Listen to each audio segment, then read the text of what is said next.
फरमाया कि जब कोई किसी सफेद बालों वाले की इज्जत करता है तो गोया वो मदीने वाले मोहम्मद की इज्जत कर रहा है। ये हुजूर ने बुजुर्गों का एहतराम हमें सिखाया है। और ये भी फरमाया गया कि जब बंदे के बाल सफेद हो जाते हैं तो खुदा खुद उस बंदे से हया फरमाया करता है, हया फरमाया करता है। खैर उन लोगों से क्या बात कहनी है कि उम्र 60 की आ गई है लेकिन अभी भी दाढ़ी रखने की तौफीक नहीं, बाल सारे सफेद हो गए फिर भी खड़े होकर साफ करते हैं। मैं कहता हूं अगर आखिरी वक्त का एहसास हो जाए तो चेहरों पे दाढ़ी के खूबसूरत बाल सजा लिया करो, इसलिए कि ये सिर्फ चेहरे की जीनत नहीं, ये कब्र की वहशत में हिफाजत का जरिया बना करती है। और ज़ैनुल आबिदीन भाई बुजुर्गों ने तो यहाँ तक फरमाया कि जब फरिश्ते हिसाब लेने के लिए आते हैं और कफन हटाते हैं, चेहरे पे दाढ़ी होती है, हुजूर भी खड़े होते हैं, कहते हैं या रसूल अल्लाह हिसाब शुरू किया जाए। आका कहते हैं देखते नहीं हो इसके चेहरे पे मेरी सुन्नत सजी हुई है। तो जब ये मुबारक बाल चेहरे पे होते हैं तो अल्लाह कब्र में भी राहत अता फरमा देता है, कब्र में भी राहत अता फरमा देता है।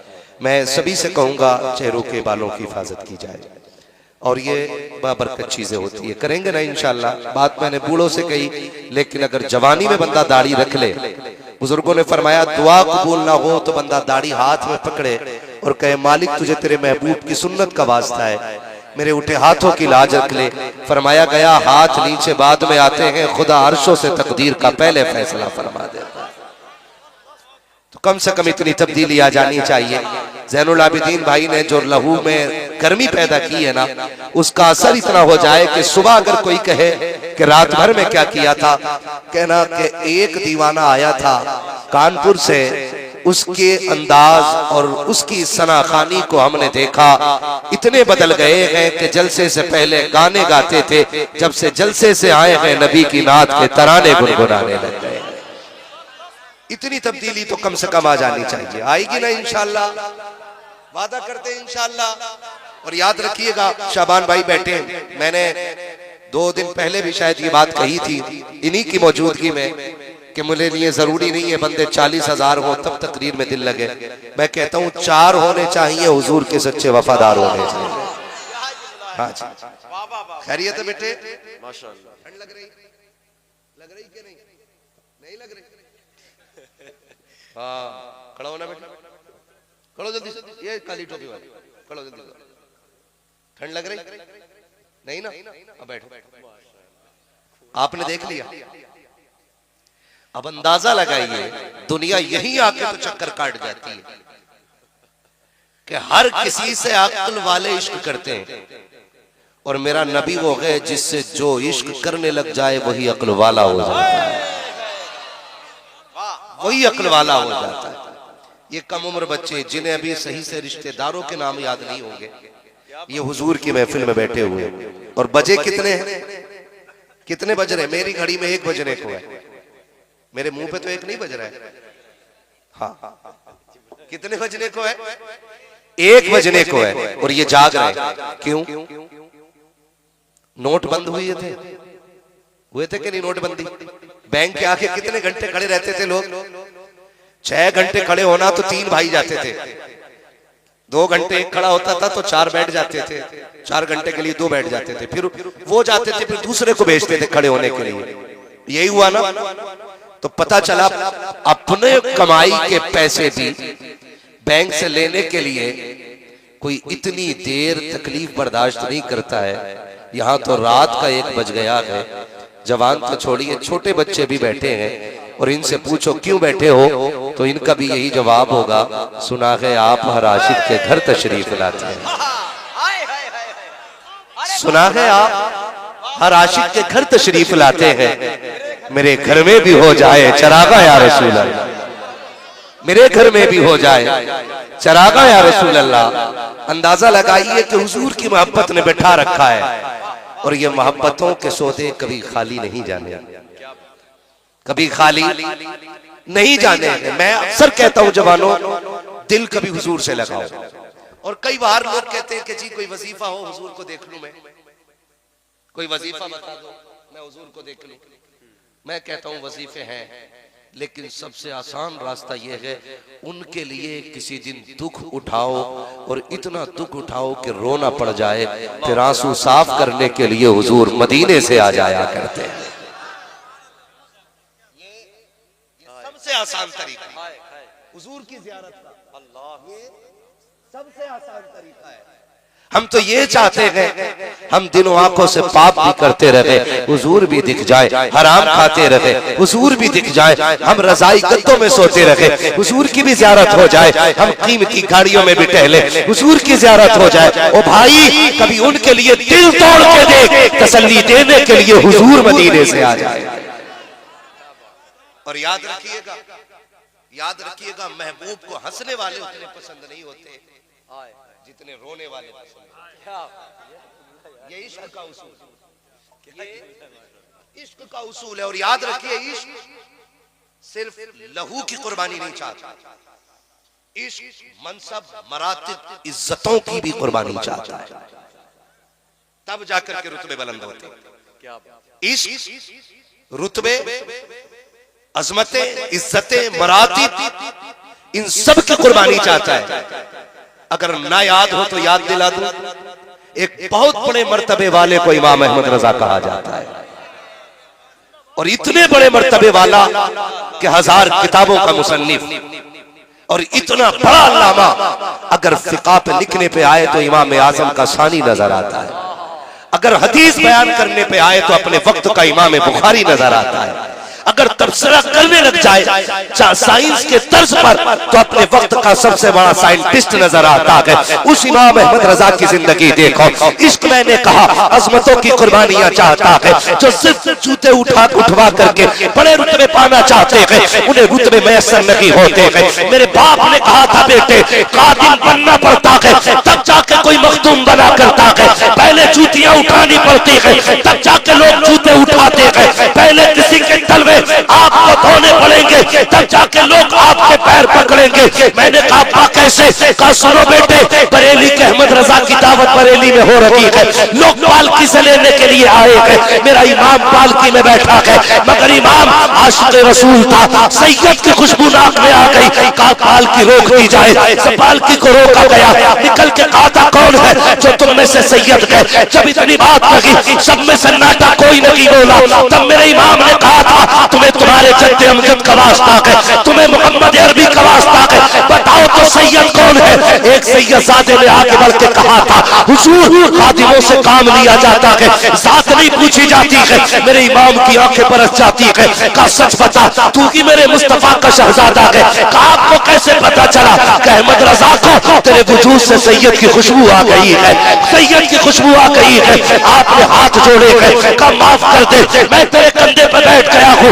उसने कहा इतना बड़ा अल्लामा मेरे कंधे पे बैठ करके हाथ जोड़ रखा के, तब मेरे इमाम ने कहा था माफी दे दे, वरना अहमद रजा खुद को माफ नहीं कर पाएगा। सैयदजादे ने कहा ठीक है जाओ, मैंने माफ कर दिया। लेकिन फिर मेरे इमाम ने कहा था चलिए माफी तो मिल गई है, आखिरत की नदामत से तो बचा। कहा वो कैसे? कहा कि जल्दी कर, पालकी में बैठ, जहां से तू बैठा के लाया है वहां तक मैं लेके जाना चाहता हूँ। अल्लाह अकबर। जब ये बात मेरे इमाम ने कही थी, बड़े बड़े मनसब वालों की आंखों में आंसू थे, बरेली की गलियों में मुस्कुराहट से ज्यादा आंखों में आंसू बह रहे थे। इतना बड़ा अल्लामा एक मजदूर को कंधे पे लेके जाएगा। मेरे इमाम ने कहा था बैठ जा, उसने कहा ये जुर्रत नहीं है। तब मेरे इमाम ने कहा था अगर कयामत में हुजूर ने पूछ लिया अहमद रजा सवारी के लिए मेरे बेटे के कंधे में लेते तो अहमद रजा मुस्तफा को क्या जवाब दे पाए?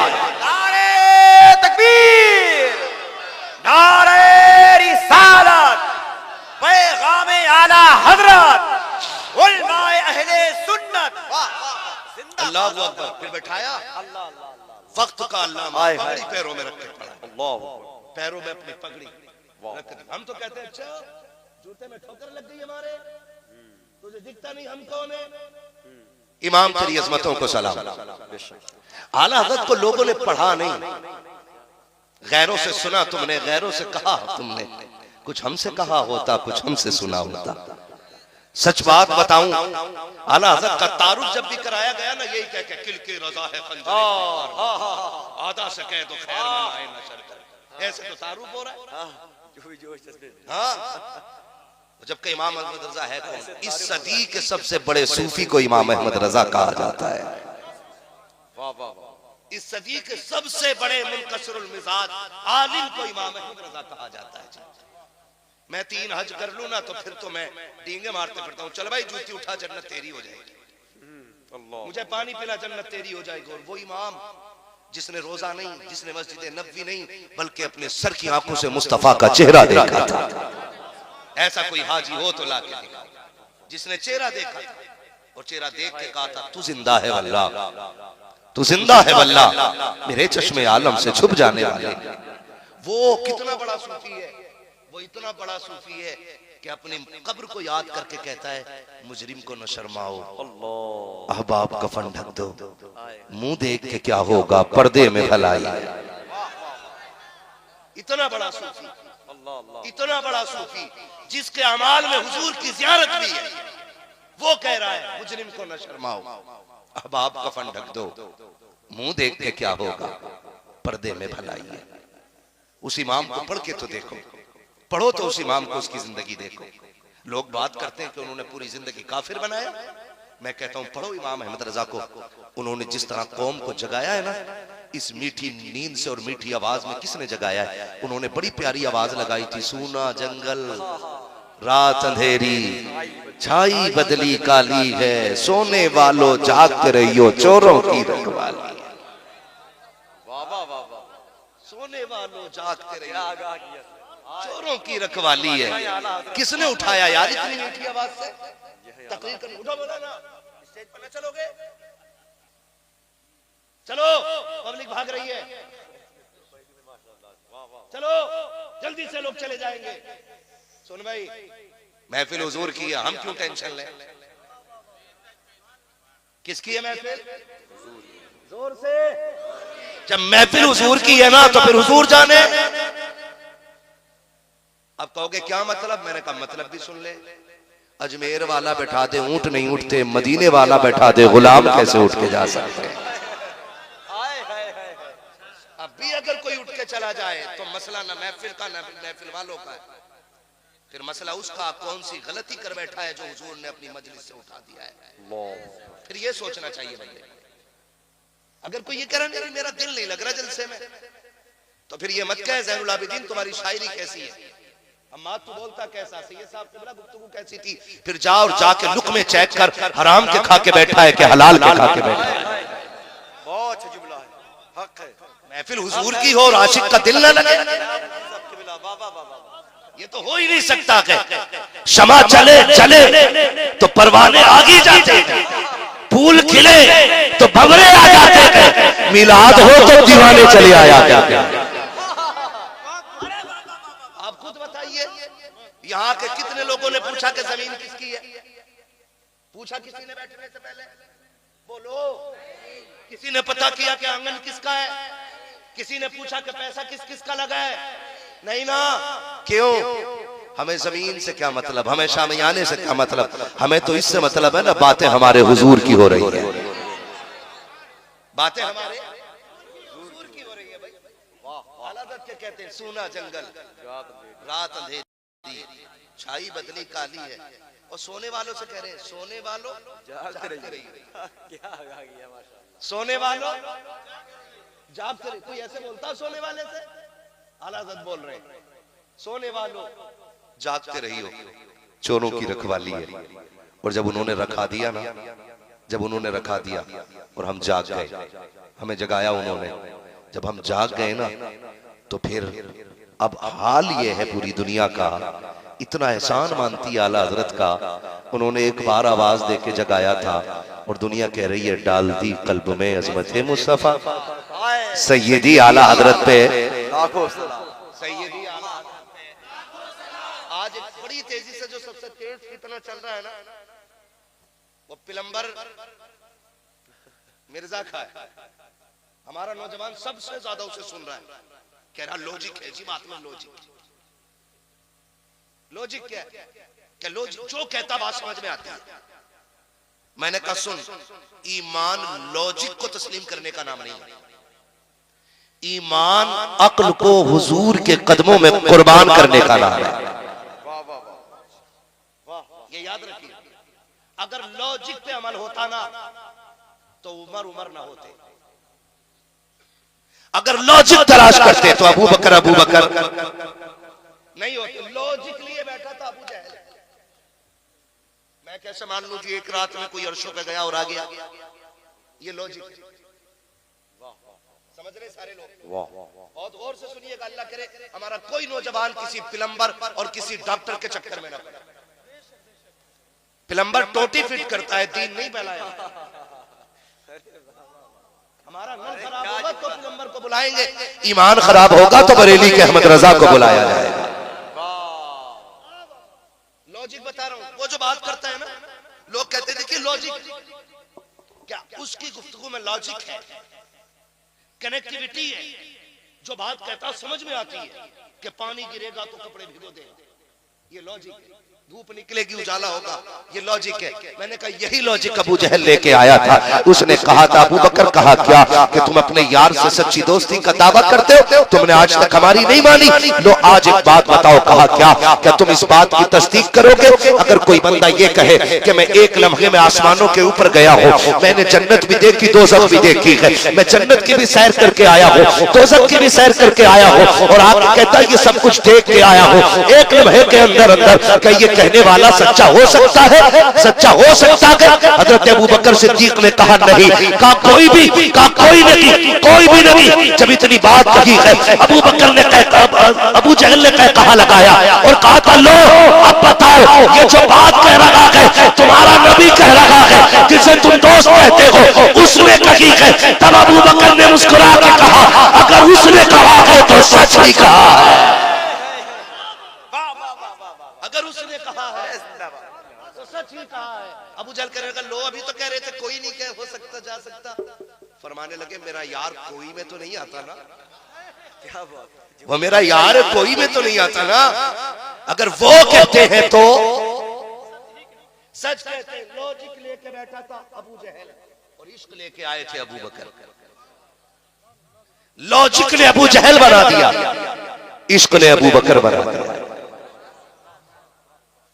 लॉजिक ने अबू जहल बनाया, इश्क ने उमर बनाया, इश्क ने उस्मान बनाया, इश्क ने हैदर कर्रार बनाया। इश्क ने हैदर कर्रार बनाया कि ये इश्क ही तो था जो 72 जाने लेके करबला आया था।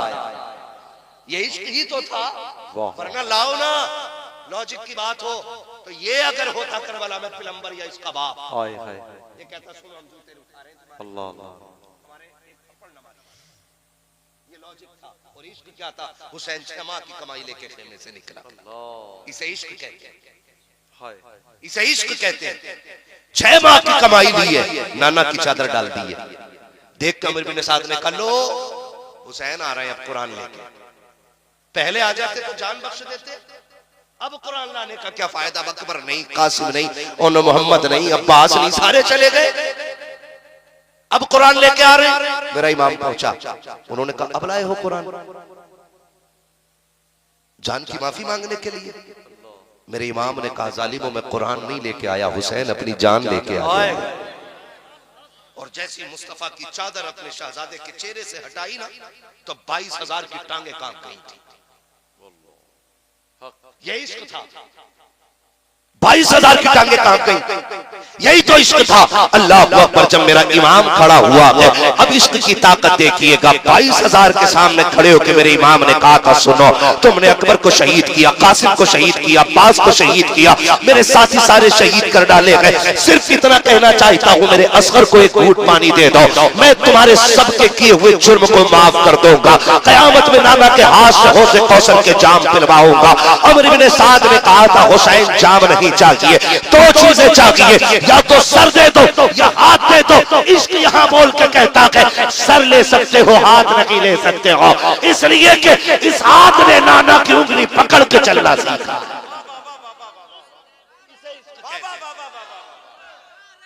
सब जवाब दे माशाअल्लाह, या रसूल अल्लाह, या रसूल अल्लाह। इसे इश्क कहते हैं। जिंदाबाद। लॉजिक नहीं था, यहाँ इश्क था। और इश्क की आखिरी हद देखें आप। अमर इब्ने साद ने कहा उर्मिला से मार तीर, तेरा निशाना अच्छा है, आखिरी फूल भी गोद का उजाड़ दे। उसने बड़ी जल्दी कमान में तीर चढ़ाया और निशाना लगाया, हाथ कांपे, तीर गिर गया। 2 मरतबा तीर गिरा। अमर इब्ने साद ने कहा क्या हो गया, तेरी जवानी को जंग लग गया? बड़े बड़े पहलवान मारे तूने, एक बच्चे पे निशाना नहीं लगा पा रहा। उसने बड़ी बात कही, उसने कहा बच्चा छोटा है लेकिन कद बहुत बड़ा है। कहा जब मैं निशाना लगाता हूं मेरी नजर खेमे में जाती है और सामने 7 साल की बेटी हुसैन की खड़ी होकर कहती है जालिम असगर पे तीर न चलाना, इसने तुम्हारा कुछ नहीं बिगाड़ा है। कहा जब बहन के हाथ उठते हैं ना तो फिर मेरे हाथ कांप जाते हैं। उसने कहा आंखें बंद करके तीर चला। उसने आंखें बंद करके तीर चलाया ना तो वो मेरे इमाम के बाजू के पार करके अली असगर के हुलकूम के पार हो गया। एक आखिरी झटका हजरत अली असगर ने उछाला लिया और हमेशा के लिए खामोश हो गए।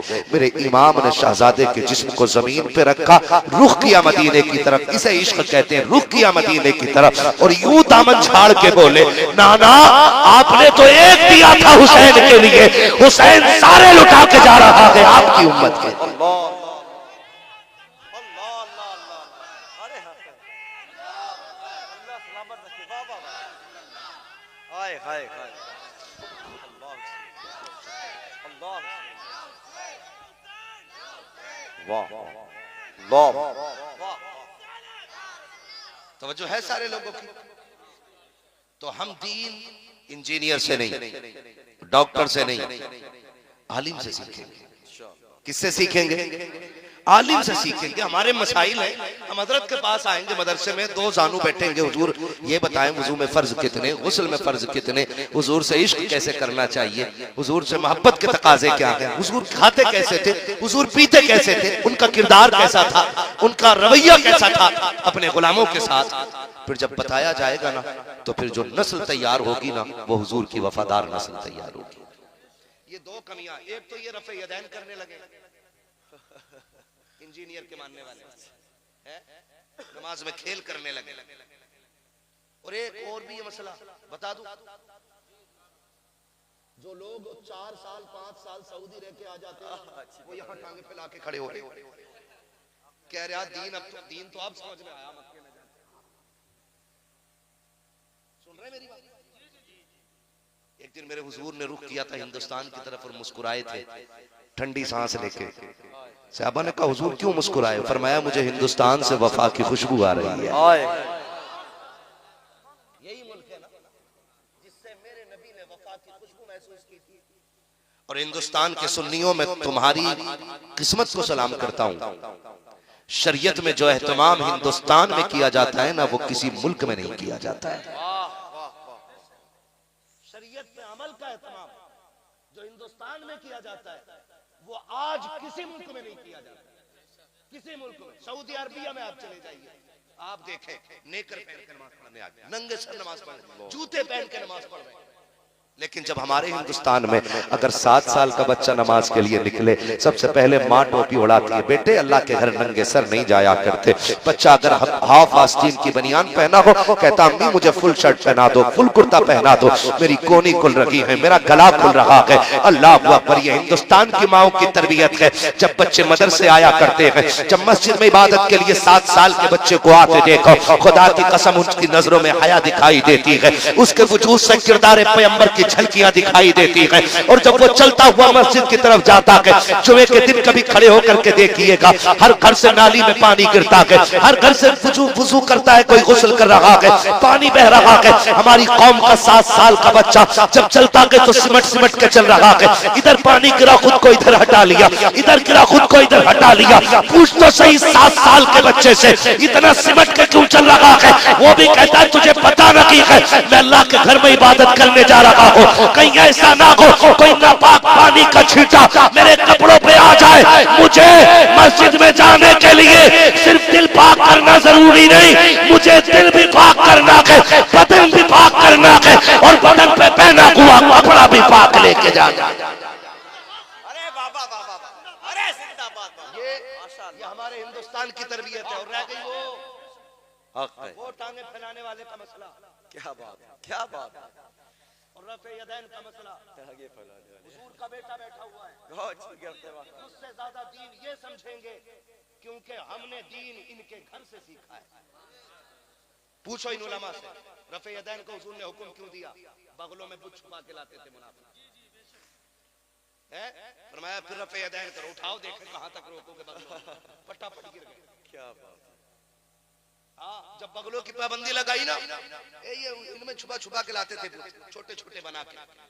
उनका तो मसला ही आता था, खुद ही बनाते थे, भूख लगती थी खुद ही खा जाते थे खुदाओं को अपने। मसला ही ऐसा था। तवज्जो है ना सारे लोगों को? हुजूर ने कहा कि रफ़े यदैन करो, फिर रफ़े यदैन करने लगे। हुजूर ने फिर बंद करा दिया, फिर बंद हो गया। ठीक है जी। फिर वो टांगों के बीच में दुबका के लाने लगे। हुजूर ने फरमाया टांगे खोल के खड़े हुआ, ताकि जो टांगों के बीच में बुत रखे ये भी गिर जाए। फिर जब वो रस्म भी खत्म हो गई, फिर वो टांगे जो खोली गई थी एक वजह से, जब इल्लत खत्म तो मालूम खुद ब खुद खत्म हो जाता है। ठीक है जी, फिर वो भी खत्म हो गया। अब भी अगर कोई टांगे खोल के खड़ा हो तो पूछ लेना, बुत लेके आते थे तेरे अब्बा टांगों में क्या? रफ़े यदैन कर रहा है, पकड़ के पूछ लियो मसला ठीक है, बगल में समझ रहे मेरी बात?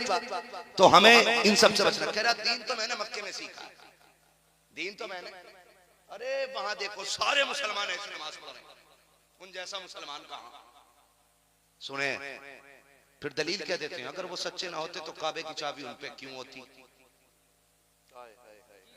ये बात करते हैं, अगर वो सच्चे ना होते तो काबे की चाबी उन पे क्यों होती? तो हुजूर से पहले तो बुत ही रखे हुए थे काबे में। क्या बात है। बोलो ना, बताइए। तो ये कोई दलील नहीं। आप बहरहाल हमें इन सारे फितनों से बचना है, हमें इन सारे फितनों से बचना है और रुख बरेली की तरफ करके कहना है मैं मुजरिम हूं आका, मुझे साथ ले लो कि रस्ते में है जा बजा था। अपने अकीदों की हिफाजत कर, अपने अकीदों की बात। सारे बरेली वाले बैठे हैं यहाँ पे, सुले कुल्ली है कोई हो भी है तो बैठा रहे। हमारा तो अकीदा है जलसा खत्म होते होते अगर अंदर बाहर पूरा पॉलिश ना हो जाए तो बात है। क्या बात है। हमारे पास चोरी का माल नहीं, इमाम अहमद रजा की तिजोरी का माल है जी भाई। कोई भी बैठे बड़े इमाम अहमद रजा को बहुत गौर से सुनिएगा, यही सरकार आला हजरत है। इल्म इंसान को इनकिसारी सिखाता है, आजिज़ी सिखाता है। कितनी बड़ा अल्लामा क्यों ना हो जाए और घमंड है ना, तो वो अल्लाह का नेक बंदा नहीं, इब्लीस का चेला तो हो सकता है। क्या बात है। ये याद रखिए, इस सदी के सबसे बड़े अल्लामा को इमाम अहमद रजा कहा जाता है। बैठे हुए उम्र के आखिरी अय्याम, आखिरी अय्याम उम्र के, बहुत गौर से सुनिएगा एक एक बंदा, आखिरी अय्याम उम्र के। एक छोटा सा बच्चा आया आके कहने लगा बड़े मौलाना साहब, आज कह दियो जरा किसी मुकर्रिर को बड़े मौलाना साहब, अगर तुमने कह दी बड़े मौलाना तकरीर करने आ रहे हैं, चल तुझे निजामत नहीं आती है। हमें हजरत नहीं कहा, हमें शाह नहीं कहा, हमें अल्लामतुल दहर नहीं कहा, हम तो वो हैं जो समंदरों में आग लगा देते हैं। जी आपने आग लगाने के अलावा यही क्या है? क्या बात है माशाअल्लाह। अरे बाबा बाबा, इसी चीज ने तो बेड़ा गर्क कर दिया कि समंदरों में आग लगाई है। अरे काश हमने लगी हुई आगे बुझाई होती, हाय हाय। काश हमने जलती हुई आग बुझाई है ना, तो लड़ जाते। लेकिन इमाम अहमद रजा 1000 किताबों के मुसन्निफ और इतना बड़ा अल्लामा, इतना बड़ा अल्लामा कि अरबो अजम सारे आलिम जिसके कदमों में बैठा करते, इतना बड़ा अल्लामा। और एक छोटा सा बच्चा आके कह रहा बड़े मौलवी साहब, आपने फरमाया जी, फरमाया दावत है आपकी हमारे यहाँ। छोटा बच्चा था, दावत है, आपने फरमाया कोई बड़ा नहीं है तेरे घर में? इतना सुना ना, उसने कहा जी नहीं। कहा कहां तेरे घर वाले? उसने कहा मैं यतीम हूं और माँ का इकलौता हूं। जैसी लफ्ज यतीम आया ना, मेरे इमाम की गर्दन झुक गई। फरमाया जा तेरी दावत कबूल है, जा तेरी दावत कबूल है। आज जी हम पहले कह देते जिस जगह कयाम होना, गद्दे अच्छी कंपनी के हो, एसी लगी हो, पंखा अच्छा हो, और जरा सा एक मच्छर काट ले तो हम पूरे घर को काटने दौड़ते हैं। और मेरा इमाम कह रहा है कोई है नहीं बड़ा। उसने कहा जी यतीम हूं। इतना सुना मेरे इमाम की नजरें झुक गई। फरमाया बेटे जा तेरी दावत कबूल है। आपने फरमाया मुस्कुरा के, बच्चा था ना, क्या खिलाओगे बेटे? तो बच्चे की गोद में ना चने का साग था। साग होता है ना चने का हरा। उसने दामन खोला, कहा यही बनेगा और बेसन की रोटी रहेगी। साग बनेगा और बेसन की रोटी रहेगी। आपने फरमाया मंजूर है। अब बच्चा जाने लगा ना, उसने कहा खुद आ जाओगे कि बुलाना आने पड़ेगा? बच्चा कह रहा, बच्चा तो बच्चा था और अकीदा सब रखते थे मेरे इमाम से। उसने कहा खुद आ जाओगे कि बुलाने आना पड़ेगा? मेरा इमाम कहता बेटे तू आने की जहमत न करना, रजा खुद चल के आ जाएगा। ये यतीमों से प्यार है। तुमसे हाथ जोड़ के कह रहा हो, आज भी हमारी सोसाइटी में यतीम है, आज भी हमारी सोसाइटी में लावारिस है। खुदा की कसम खा के कहता हूँ, हम वहां पैसा लगाते हैं जहां तमाशा ज्यादा बन जाए, हम वहां पैसे लुटाते हैं जहां 4 लोग देखने वाले हो, हम वहां पैसा बिल्कुल लगाने तैयार नहीं होते जहां जिस खर्चे का गवाह सिर्फ अल्लाह होता है। और याद रखिएगा खर्चे वो मोतबर होते हैं जो सिर्फ खुदा के लिए किए जाते हैं, मुस्तफा के लिए किए जाते हैं। आज सोसाइटी में फैला हुआ दर्द देखो। हम हाजी भी है, नमाजी भी है, मेरे अमाल में 6-6 उम्रे भी है, मेरे पास 17-17 टिकट मदीने के हैं, लेकिन क्या मेरे पड़ोस में गरीब नहीं रहता है? क्या मेरे पड़ोस में यतीम नहीं रहता है? मैंने दुनिया देखी है साकिब, मुझसे लोग रो रो के दर्द बयान करते हैं। काश मेरे पास इतना होता कि मैं गरीबों का दर्द बांट पाता। मैं जितना कर पाता हूँ करता हूँ, लेकिन खुदा की कसम फिर भी दर्द नहीं समेटा जाता है। दर्द इतना बिखरा हुआ है। चलो कभी रमजान का चांद निकल के मेरे पास आइएगा, मैं आपको यतीमों गरीबों के दर्द भरे जुमले सुनवाऊंगा।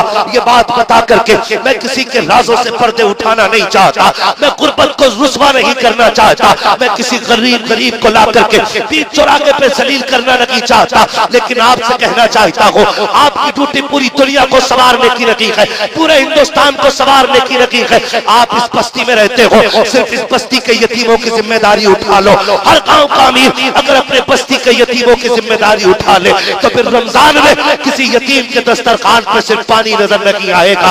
लोग वीडियो बना के कोई हरम में बैठ के कहता है दुआ कीजिएगी, आज इफ्तार काबे की छांव में की गई, दुआ कीजिए आज चालियों के आगे बैठ के रोजा खोला गया। जब इस तरह की वीडियोस लोग डालते हैं, खून के आंसू रोना पड़ता है। कभी मार्केट फल लेने चले जाओ तो जाकर के देखिएगा, एक जमात वो होती है जो 1 नंबर के फलों पे हाथ रखती है, दूसरे वो होते हैं जो मीडियम का सौदा करते हैं, और तीसरी जमात वो खड़ी होती है जो यूं बगल में हाथ दबाए खड़े हैं। ये सारे चले जाए तो कुछ ले लिया जाए, ये सारे चले जाए तो कुछ ले लिया जाए। वहां ठेले पे खड़े होकर के देखो, तब तुम्हें गुर्बत का दर्द का एहसास होगा। मैंने देखा है साहिब, जब लोग फल लेके चले जाते हैं तो वो अंगूर जो शाखों से टूट जाते हैं, गरीब डरते डरते कहता है ये किस रेट में लगेगा, ये फेंकी हुई खजूर किस रेट है, ये कटा फिका पपीता क्या रेट दोगे, जो काले किस्म का केला है ये किस रेट दिया जाएगा।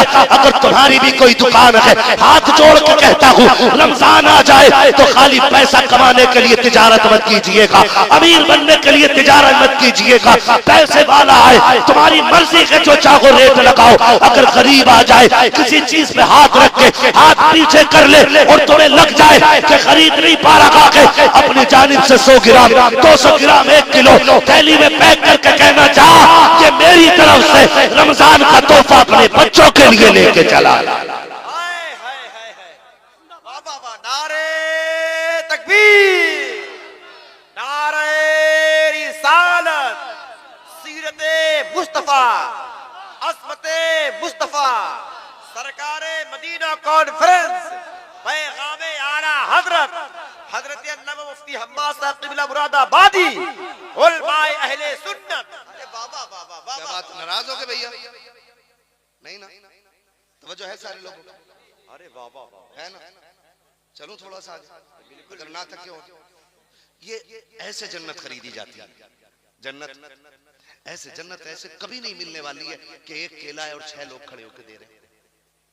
एक कंबल है और बंदा एक भी देने वाला ना, बंदा एक भी है ना देने वाला, तो कंबल झुग्गी से बंदे को बाहर निकाल के कहता बाहर आओ बेटी, बेटी हो या बेटा हो। फिर कंबल उसकी गोद में रख के कहते मुंह उठाओ जरा ऊपर को, सामने कैमरा लगा होता, मुंह उठाओ ऊपर को। डर अल्लाह के अजाब से, अगर खुदा ने इसकी लाइन में तुझे खड़ा कर दिया ना, तब तुझे पता चलेगा इज्जत क्या चीज होती है, इज्जत क्या चीज होती है। और फिर कंबल दे के पूछते कितने महीने से ठंड में हो, कितने में ठंड में हो? मतलब खुद तमाशा कर रहे हो किसी की इज्जत का, और फिर उस गरीब से भी नाशुक्री कराना चाहते हो। हाय हाय हाय। बू अली शाह कलंदर की बारगाह में खातिम था, बू अली शाह कलंदर की बारगाह में खातिम, पट्टी लपेटे हुए सर पे, तवज्जो है ना, थके तो नहीं है ना। बू अली शाह कलंदर की बारगाह में खातिम, पट्टी लपेटे हुए, उनसे मिलने के लिए चिराग देहलवी तशरीफ लेकर के गए, ठीक है ना, नसीरुद्दीन चिराग देहलवी तशरीफ लेकर के गए मिलने के लिए। देखा एक खादिम सर पे पट्टी लपेटे हुए घूम रहा है। आपने जाके कहा बू अली शाह कलंदर से, यहाँ क्या कर रहे हो बैठ के? उन्होंने कहा कि मैं अल्लाह की मखलूक के दिल सीधे कर रहा हूं। क्या कर रहा हूं? दिल सीधे कर रहा हूं। क्या मतलब? कहा कि मैं लोगों के जाहिर और बातिन को संवारने की कोशिश कर रहा हूं। तो आपने फरमाया बंद करो, ये काम तुमसे नहीं हो रहा है। किससे कह रहे? बू अली शाह कलंदर से। कौन कह रहे? नसीरुद्दीन चिराग देहलवी, जो मेरे निजामुद्दीन औलिया के खातिम मुरीद है, खलीफा है, वो कह रहे बंद करो ये काम। क्यों? कहा मैंने अभी तुम्हारे एक शागिर्द के सर पे पट्टी बंदी देखी। कहा तो फरमाया तुमसे ये काम नहीं हो रहा है, ये बड़ों बड़ों की बात है, हम नहीं कर सकते ये बात। कहा बुलाओ उसको। बुलाया गया। आपने पूछा बता तेरे सर में दर्द कब से? उसने कहा सुबह से। कहा उम्र कितनी हो गई? कहा 40 साल। कहा आज ही हुआ कि हमेशा रहता है? उसने कहा जी आज ही हुआ है। तो आपने फरमाया सुन, रब ने तुझे 40 साल की जिंदगी सलामती के साथ दी, तूने एक झंडा उसके शुक्रिया का नहीं लगाया, और एक दिन सर में दर्द क्या हो गया, पट्टी बांध के सबको रब की शिकायत करता फिरा है। अल्लाह ने मुझे सर में दर्द दे दिया। फरमाया ऐसे लोग कभी अल्लाह वाले नहीं बना करते। अल्लाह दिलों की धड़कनों को जानता है। तमाशा करने की जरूरत नहीं। कब से नहीं मिला कंबल तुम्हें? गरीब की यूं गर्दन, गरीब की नीचे गर्दन। नहीं चाहिए तुम्हारा कंबल, आग लगे तुम्हारे ऐसे कंबलों को। क्या बात? जो किसी की सर्दी दूर कर दें लेकिन किसी की इज्जत का भी जनाजा निकाल दें। नहीं चाहिए ऐसा किसी का कंबल और मदद। खास तमाशा बना दिया गरीबों को। नेकी करनी है, आज अल्लाह माफ करेगा। आज सगे भाई का इंतकाल हो जाए ना, सगे भाई तो मैयत में ना चचा छोटे भतीजे होते गोद में लेके बैठा, यहाँ भतीजा यहाँ भतीजी बैठी, खुद भी रो रहा, उन्हें भी रुला रहा, बार बार कह रहा रो ना मैं तुम्हारा बाप हूं, रो ना मैं तुम्हारा बाप हूं। बच्चे तो बच्चे ना, ये हमारे समाज की कड़वी सच्चाई है। 40वें तक खूब भतीजे सीने से लगाए जाते हैं, यतीम हो गए, यतीम हो गए। क्यों? क्योंकि 40वें तक मेहमान आते हैं, और जैसी 40वां खत्म है ना, तो सगा चचा अगर भतीजा आ जाए घर में और चचा का बेटा कुछ खा रहा हो ना, सगा चचा कहता जा बेटे अंदर जाके खा ले, कहीं इसकी नजर ना पड़ जाए। सगे भतीजे यतीम अगर हो जाते तो सगा चचा उनकी हांडी को देखने तैयार नहीं। क्यों? क्योंकि मुट्ठी बंद करके कुछ देगा तो उससे नुकसान हो जाएगा। कैसे भतीजा जानेगा और खुदा जानेगा, मेरी तारीफ तो कोई करेगा ही नहीं। इसलिए सगे भतीजों को ठोकर मार दी जाती है। सलाम हो इमाम अहमद रजा तेरी अजमतों को। सिर्फ दावत बरेली में नहीं, नजर मुस्तफा के मक्के में भी लगी हुई है। आला हजरत की नजरों के सामने हुजूर की ये कुर्बानी भी थी ना। मक्के की जमीन, एक यतीम बच्चा है, माँ को होश संभाल के उसने देखा कि बेवा है, और गरीब इतनी है कि बदन पर कई जगह से कपड़े फटे हुए। नौजवानों, ये जो 24 घंटे गेम खेलते हो ना, 18 घंटे 12 घंटे मोबाइलों में लगाते हो, बंद कर दो इन मोबाइलों को। अगर पढ़ सकते हो तो पढ़ो, और नहीं पढ़ सकते हो तो पैसा कमाओ। इतना कमाओ कि तुम बाप के कंधे पे बोझ ना रहो, बल्कि 2-4 कमजोरों का बोझ अपने कंधे पे उठाने के लायक हो जाओ। इतना कमाओ आप पैसा। मैं पैसा कमाने का इनकार नहीं करता, लेकिन याद रखिएगा हराम नहीं कमाना है। कैसा कमाना है? कैसा कमाना है? हलाल कमाना। ये कोशिश कीजिएगा जब भी कमाएंगे हलाल कमाएंगे। हुजूर का दौर है, इब्तदाई इस्लाम है, मक्के की जमीन है। बच्चा कह रहा है अम्मी ये कपड़े फट गए, बदन दिख रहा है, इस पे पैबंद लगा लो, मुझे गैरत आती जब तुम्हारा बदन देखता हूं। माँ की आंख में आंसू आ गए। उसने कहा लाल जब तू पैदा हुआ तेरा बाप चला गया, यतीम था, मैंने तुझे हर हाल में पाला, मैंने तुझे हर हाल में पाला। बेटे तू कपड़ों की बात करता है, कितने वक्त ऐसे गुजरे जो तेरी माँ ने एक लुकमा नहीं खाया था, कहीं से भी लाके खिलाया, तेरा पेट भराया। बेटे आज गुर्बत इतनी है कि पैबंद लगाने को कपड़ा नहीं है। भतीजा जब बेटे ने इतना सुना कहती अम्मी चचा भी है ना शहर में, तू कहे तो मैं चचा के पास ना चला जाऊं।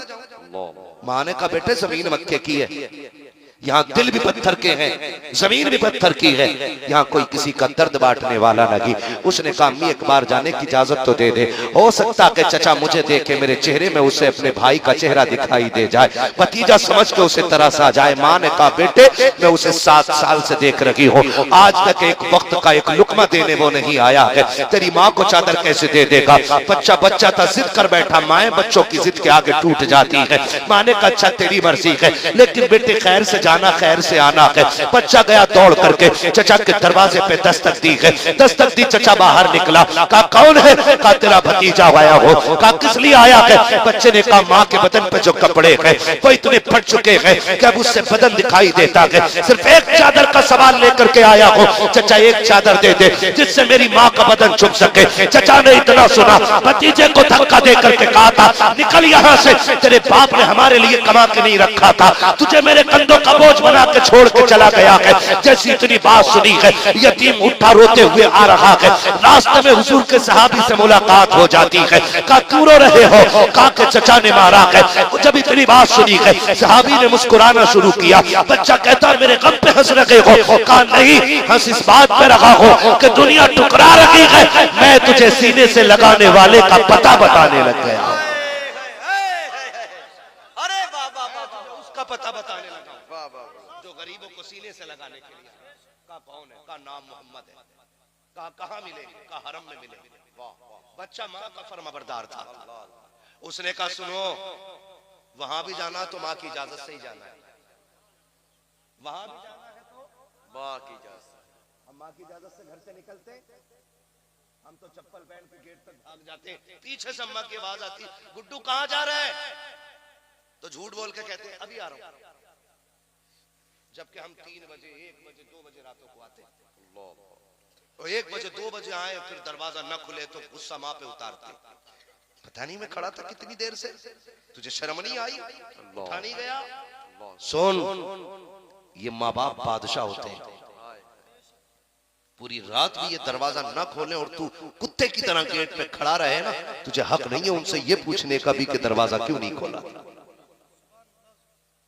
माँ बाप होते हैं, तो माँ दरवाजा खोल दे, कुत्ते की तरह भौंकते हैं, उन पे चढ़ जाते हैं। कहाँ थी अब तक?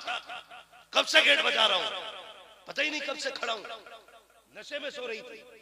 जबान को लगाम दे, जो तेरे सामने खड़ी है ना ये मिट्टी की मूरत नहीं, ये जन्नत का परवाना खड़ा है। लहजे संभाल के बात कर, और आने पे लेट माँ डांट दे, कहाँ था अब तक? फिर खैरियत नहीं है। कब हो हुकूमत? तू होती कौन है पूछने वाले? मैं कोई बच्चा हूं?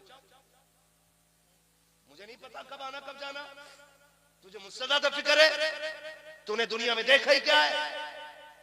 हम दुनिया में घूम रहे हैं, हमसे पूछ। इस तरह से बात करते हो, खुदा का वास्ता दे के कहता हूँ, देखो हाथ जोड़ के कह रहा हूँ, कभी माँ डांटे ना तो जबान ना खोलना, कभी पलट के जवाब ना देना, वरना याद रख जिस दिन ये कब्रिस्तान कफन में लिपट के चली गई ना, तो 3 बजे आना, 2 बजे आना, 1 बजे आना, कोई तुझसे पूछने वाला नहीं होगा, किसी को घर में तेरा इंतजार नहीं होगा।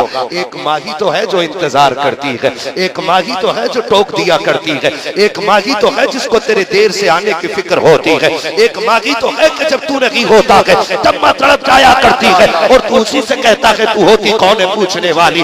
खुदा का वास्ता दे के कहता हूँ यारो, मैंने दुनिया देखी है, दुनिया वाले देखे हैं। खुदा का वास्ता, अगर खाने पे किसी को फिक्र होती है तो माँ को फिक्र होती है। रोटी ठंडी होने की फिक्र है तो माँ को फिक्र है। बेटे के भूखा रहने की फिक्र है तो माँ को फिक्र होती है। रातों की सर्दी में, सर्द लहरों में मैंने रोड पे माओ को खड़े देखा है। मैंने बूढ़े बाप को लाठी का सहारा लेकर के 11 बजे चौक में खड़े देखा है। मैंने पूछा अब्बा क्यों खड़ा है, बता तो सकी, इतनी सर्द रात है, कहीं जाना हो तो बैठ मेरी गाड़ी में। कहता नहीं मौलवी साहब जाओ तो। मैंने कहा क्यों खड़े हो, का बेटा शहर गया था अभी तक नहीं आया है। और जरा सोच तो सकी, तू 11 बजे तक ना आए, बाप रोड पे आ जाता है। तू अगर घर से गायब हो जाए, माँ दरवाजे पे आ जाती है। तू कहता कि तू होती कौन है बोलने वाली। खुदा की कसम, जिस दिन ये कब्रिस्तान चली जाएगी, तू 1 बजे आना, तेरी बीवी कंबल में होगी, तेरी औलाद बिस्तर में होगी। अगर तू रोटी मांगेगा, साफ कह दिया जाएगा किचन से लेके खा लो जी, हमें उठने का टाइम नहीं है, सुबह से शाम तक थक गए हैं। लेकिन यही माँ होती है जो 3 बजे उठ करके कहती है अरे बेटे कहा था अब तक, मैंने भी रोटी नहीं खाई है। तुम कहते हो ना, मेरे सामने कुत्ते की तरह ना भोग। और खुदा के वास्ते इनकी इज्जत कर लो। अगर ये चले जाएंगे, किसी को दस्तरखान पे तेरा इंतजार नहीं होगा, किसी को रोटी की फिक्र नहीं होगी। तू घर के अंदर आएगा तो तुझे बिस्तर दिखाई देगा, लेकिन लेटने वाली मां नहीं होगी। तुझे कोने में टूटा चश्मा दिखाई देगा, लेकिन लगाने वाली मां नहीं होगी। तुझे लाठी तो पड़ी दिखाई देगी, पकड़ने वाला बाप नहीं होगा। तब तेरे काम तरसेंगे, कहां से लाऊंगा प्यारी सी आवाज जो कभी 3 बजे आती थी, कभी 4 बजे आती थी। उठाना सारी दौलत को, जाना मीरों के दरवाजे पे और जाकर कहना ये सारे पैसे ले लो, मुझे माँ की आवाज लौटा दो। पूरी दौलत लेके भी कोई माँ की आवाज नहीं लौटा सकता है, इसलिए कि दौलत मेहनत से मिलती है, माए खुदा की रहमत से मिला कर। अल्लाह अल्लाह अल्लाह अल्लाह। इनकी इज्जत किया करो। वालिदैन, अज़मते वालिदैन, पैगाम इस्लाम, पैगाम मुस्तफा। अरे बाबा बाबा हक। बातें मेरी कड़वी है ना, इसलिए सुभान अल्लाह भी नहीं कह पा रहे। मैं भी फ्री की जन्नत बांटने लगूं, सारे सुभान अल्लाह कहें। पैसे के कपड़े फाड़ के दे देंगे कि मौलवी फ्री की जन्नत बांट गया। सुनो मेरे लाल, जन्नत इतनी सस्ती भी नहीं है जितनी समझ रखी है। जन्नत इतनी सस्ती होती तो हजरत बिलाल कभी कोड़े ना खाते। सोचो, कभी फैसला करो, दीन क्या है इनके बाप दादा से पूछो।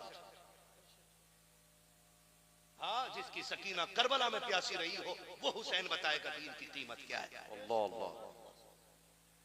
जिसकी ज़ैनब ने 5600 मील सफर किया हो वो अली बताएगा जन्नत की कीमत क्या है।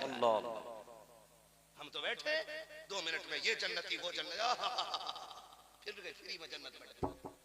ऐसा कोई फ्री का जन्नत बांटने वाला मुझे भी बता जो बिना मेहनत के जन्नत में। सुन रहे मेरी बात, समझ पा रहे? माँ बड़ी दौलत है, माँ बड़ी दौलत है। जुनैद बगदादी हर वक्त शुक्र सब्र करने वाला बना। बड़े बड़े सितम हुए, कभी जबान पर नाशुक्री नहीं आई, लेकिन जब माँ कब्रिस्तान गई हजरत जुनैद बगदादी चीख चीख के रोते थे। किसी ने कहा था जुनैद दुनिया को सब्र की तलकीन करते हो, शुक्र की बातें बताते हो, आज तड़प तड़प के मरे जा रहे हो,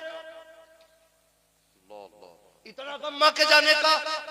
जुनैद बगदादी ने कहा था सिर्फ माँ जाती तो सब्र कर लेता, सिर्फ माँ नहीं गई है जन्नत का दरवाजा ही बंद हो गया। जिसकी खिदमत करके जन्नत में जाना था आज वो दरवाजा ही बंद हो गया। आज तेरी मेरी औकात क्या है, तेरी मेरी हैसियत क्या है? जुनैद वो है जिसे जुनैद बनाई हुजूर ने। खुदारा माँ बाप की इज्जत करो। उसने कहा जी माँ से पूछ लूं पहले, याद है कर लूं बात पूरी। मेरी 2 बातें अधूरी रह गई हैं, एक हुजूर की बात और एक आला हजरत वाली दावत। अल्लाह करे ये बातें समझ में आ जाए। सिर्फ वाकया सुनाना मकसूद नहीं है, हम बुजुर्गों के जिक्र इसलिए करते हैं ताकि उनकी जिंदगी की तरह हमारी जिंदगी हो जाए। हाँ, कभी भैया सोने तो बैठे हो, सीधे बैठो आप। जो हुजूर की महफिल में सोया करे उसे उठाया ना करो। मेरा ईमान यह है अगर महफिल में ख्वाब आए तो फिर ख्वाब में हुजूर ही आए, ठीक है ना? नहीं, मेरा अपना नजरिया, मैं अपना नजरिया जो है मैं साफ करके चलता हूं। तवज्जो है ना सारे लोगों की? ये मेरी अकीदत भी है और अकीदा भी है। वो कहा था ना, मैं सो जाऊं या मुस्तफा कहते कहते, खुले आंख सल्ले, खुले आंख सल्ले अल्लाह अल्लाह कहते कहते। आपसे भी गुजारिश है, सर्दी आ गई है, सर्दी आ गई है। हम छोटे थे ना, या हम जवान भी हो, माँ बाप मजबूत हो ना, तो जवानी में भी कम से कम 3 से 4 मरतबा माँ कंबल चेक करने आती है। आज भी ऐसा जवानी में भी बेशक। माँ चेक करने आती है, कहीं पैर तो नहीं खुल गए मेरे लाल, अल्लाह अल्लाह अल्लाह अल्लाह कहीं हाथ तो नहीं निकल के बाहर। अल्लाह। ये तो आप सबके साथ होता होगा, ये कोई आसमानी बात नहीं है। माँ आती है, कंबल उड़ा के जाती है, कभी मुंह छुपा के जाती है। ओ यारो, आज हम जवान है, माँ कमजोर हो गई है। आज अब्बा से कंबल का बोझ नहीं उठता है, आज माँ से कंबल नहीं संभाला जाता। 4 बार ना सही, 1 चक्कर जरूर माँ के कमरे का लगा लिया करो, और इस नियत से लगा लिया करो, अगर कंबल गिर गया होगा तो माँ को उड़ा के आऊंगा। कसम खुदा की, तुम कदम कदम पे माँ के करीब नहीं बल्कि जन्नत के करीब होते चले जाओगे। आ गई है सर्दी, आ गई है सर्दी। हर माँ बाप के पास साफ सुथरा कंबल होना चाहिए। क्या बात है, बहुत अच्छा पैगाम, बहुत अच्छी बात है, बहुत अच्छी बात। ये नहीं होना चाहिए। जाओ, मैं आपको क्या बताऊं, हम दुनिया में घूमना हमारा काम है, सब दिखाई देता है। बाप छप्पर में जिसमें हवा के झोंकों के थपेड़े आ रहे हैं, बेटा जिसके लहू में खून की गर्मी अभी 100% है, वो कमरा चारों तरफ से पैक करके सो रहा है। जो अपनी उतरन की रजाई है वो अब्बा के बिस्तर पर डाल दी, खुद नया ला के ओढ़ रहे हो ना। नया ला के अब्बा को दे, अब्बा की उतरन तू ले कि अब्बा भी मेरा जिस्म गर्म है, तुझे गर्म बिस्तर की जरूरत है। नसीब वाले वो बेटे जिन्हें माँ बाप की खिदमत का मौका मिल जाए, वरना दौलत होगी कल माँ बाप नहीं होंगे, फिर रोगे क्या करूं इस दौलत का, कहां लेके जाऊं। माँ ने तब कंधों, अब्बा ने तब कंधे पे बिठाया जब साइकिल नसीब नहीं थी। आज हमारे पास फॉर्च्यूनर है, हमारे पास 4 व्हीलर है, हम अपने बाप को सीट पे बिठाने के रवादार नहीं। 1000 बहाने हो जाते हैं, क्या करें, खर्चे इतने हैं, दवाइयां भी आ रही हैं। सोन, जो माँ बाप पे खर्च नहीं करते उनका पैसा दवाइयों में आग में लगता है। हाँ, आप 10,000 की MRI करा लोगे, 25,000 देकर ऑपरेशन करा लोगे, 1,000-2,000 देकर माँ बाप की दुआएं नहीं दी जाती। डाल के तो देख कंबल कभी उसके पैर पे, माँ होती क्या है। यकीन ना है, बीवी को 10,000 का जोड़ा लागो, फिर कह रही है बेल अच्छी नहीं है, और माँ को 100 रुपए का दुपट्टा ला के दे, 100 रुपए का दुपट्टा ला के दे। अभी मेरे भाई ने कहा था, बहनें मुस्कुराती हैं तो माँ बहुत याद आती है। बीवी को 10,000 का सूट ला दो, वो उसमें ऐब निकालती है, बहन के दरवाजे पे 100 रुपए का दुपट्टा लेके चला जाता है। वो उसे चूम के कहती है, वो पागल ये क्यों लेके आया, तेरे बच्चों का खर्चा ही बहुत था, इतना महंगा दुपट्टा लाने की क्या जरूरत थी, वो तेरे 100 रुपए को महंगा कह रही है। और जिन्होंने तुझसे प्यार किया तूने उन्हें इज्जत ही नहीं दी, और जो तुझे ठोकरों में रखती रही तू उसकी गुलामी करता रहा। मैं ये नहीं कहता औरत को हक ना दो, मगर मैं ये भी कहता हूँ औरत का हक अदा करो, माँ बाप की दुआएं करेंगे। गर्म बिस्तर का इंतजाम माँ बाप के लिए इंशाल्लाह, जितने बैठे करते वादा इंशाल्लाह। अल्लाह हमें ऐसा बना दे कि माँ बाप हमारी दौलत पे ऐश करके दुनिया से जाए। आमीन कहो, जोर से कहो आमीन। वरना याद रखना, तरक्की में माँ बाप बड़े याद आते। और तेरी मेरी औकात क्या, मेरा नबी दे, मेरा नबी मस्जिद में आए नमाज पढ़ाने के लिए 10,000 से 14,000 से आबाद। फतेह मक्का का दिन है, हुजूर ने आके इमामत की तशरीफ लाए, नमाज से फारिग हुए, हुजूर ने घुटनों पे हाथ बांधे और सर रख के रोना शुरू कर दिया। कोई भी कायनात की शय मेरे हुजूर की मिसल नहीं बन सकती है। ये जो मैंने बात कही तकरीब फहम के लिए कही है, कायनात की कोई शय हुजूर की मिसल नहीं हो सकती है। हुजूर ने घुटनों पे हाथ बांधे, सर रखा घुटनों पे, बैठ के रोना शुरू कर दिया। हजरत उमर आ गए, या रसूल अल्लाह अभी औलाद जवान है, किसी ने कुछ कहा हो बेटों की कुर्बानियां दे देंगे। बोले ना आका, किसी ने आंख उठाई है आंख निकाल लेगा उमर, किसी ने उंगली चलाई है बाजू काट देगा उमर। उमर कुछ नहीं कहा, फिर रोए क्यों? फिर मेरे नबी का जवाब सुनो, उमर आज माँ याद आ गई है, आज माँ याद आ गई है। हुजूर माँ आज? कहा हाँ। हुजूर क्यों? कहा माँ ने तब देखा था जब मैं छोटा था, 6 साल मेरी उम्र थी, काश आज मेरी माँ होती उमर, जब मैं दरख्तों को कलमे पढ़ाता ना तो मेरी माँ कितनी खुश होती। आज पत्थर मेरी बोली बोलते, माँ कितनी खुश होती। उमर मेरा जी ये चाहता है, आज ये 14 गद्दार मेरे पीछे खड़े हैं और सिर्फ खड़े नहीं, ये जानों की बाजी की कस्में उठा के आए हैं। उमर, आज मेरी माँ होती, मेरे गुलामों को देख के कितनी खुश होती। आका याद आई है? कहा हाँ, आज जब मुसल्ले पे आया ना मेरी माँ याद आ गई। कहा कैसे याद आई है? कहा मेरा जी चाहता है काश मेरी माँ होती, मैं मस्जिद में मुसल्ले पे होता, मेरी माँ गुजरे में होती और वो अंदर से आवाज दे के कहती, बेटे मोहम्मद मेरी बात सुन जा। उमर, मैं नमाज तोड़ देता, मुसल्ला छोड़ देता, माँ के पास चला जाता। हजरत उमर की चीख निकली है, आका बंदी की छोड़ के बंदी की बारगाह में जाते। आका कहते हाँ, का क्यों? का अगर माँ राजी होती है तभी खुदा राजी होता। अरे वाह वाह वाह, अल्लाह अल्लाह अल्लाह, अगर माँ राजी होती है तभी खुदा राजी होता है। इज्जत करेंगे माँ बाप की। अरे वाह, बच्चा कहता है कि जी मैं माँ से पूछ के जाऊंगा। बच्चा घर आ गया, उसने आके कहा अम्मी, रो भी रहा और हंस भी रहा है। अम्मा कहती पागल हो गया, हंस भी रहा और साथ रो भी रहा है। उसने कहा अम्मी जो तूने कहा था वो सच हो गया है। ये जो आंसू है मेरी आंखों में चचा के दिए हुए हैं। और कहा ये मुस्कुराहट किसी अमीर की दी हुई है। कहा कौन अमीर है? अम्मी, मुझे एक ऐसे सखी का पता चला है, सुना है उसकी चौखट से कोई खाली नहीं आता है। माँ तेरी एक चादर का सवाल है, तू कहे तो उसकी चौखट पे न चला जाऊं। माँ ने कहा बेटे नाम क्या है? उसने कहा उसका नाम मोहम्मद इब्ने अब्दुल्लाह है सल्लल्लाहु अलैहि वसल्लम, ये नाम है। अम्मा ने कहा ना, उनके पास ना जाना। अम्मी क्यों? कहा सुना है वो लोगों की मदद बाद में करता है, अपना दीन पहले देता है। वो दीन के बदले मदद करता है। बच्चा माँ का फरमाबरदार था। उसने कहा माँ तेरे सर की कसम खा के जा रहा हूं, अगर सिर्फ चादर देगा तो लाऊंगा और दीन की बात करेगा तो लौट आऊंगा। माँ इजाजत दे। कहा देख मैं समझा रही हूं ना जा। उसने कहा माँ कसम खाता हूं ना तेरे सर की, सिर्फ चादर देगा तो ही लाऊंगा, दीन नहीं लाना है। माँ ने कहा अच्छा ठीक है। बच्चा गया, हुजूर हरम शरीफ में है। बच्चे ने हुजूर का नाम लेके आवाज दी। हुजूर ने गुस्सा नहीं किया, मुड़ के यतीम की तरफ देखा। बच्चे ने इशारा करके कहा इधर आएंगे। हुजूर अपनी जगह से उठे और बाहर चलने लगे। थोड़ा फासला रह गया। उसने कहा बस रुक जाइए। हुजूर रुक गए। बेटे क्या बात है? कहा सुनो मेरी जरूरत यहां लाई है, लेकिन मेरी एक शर्त है। कहा कौन सी? कहा तुम्हारा दीन कबूल नहीं करना है मुझे।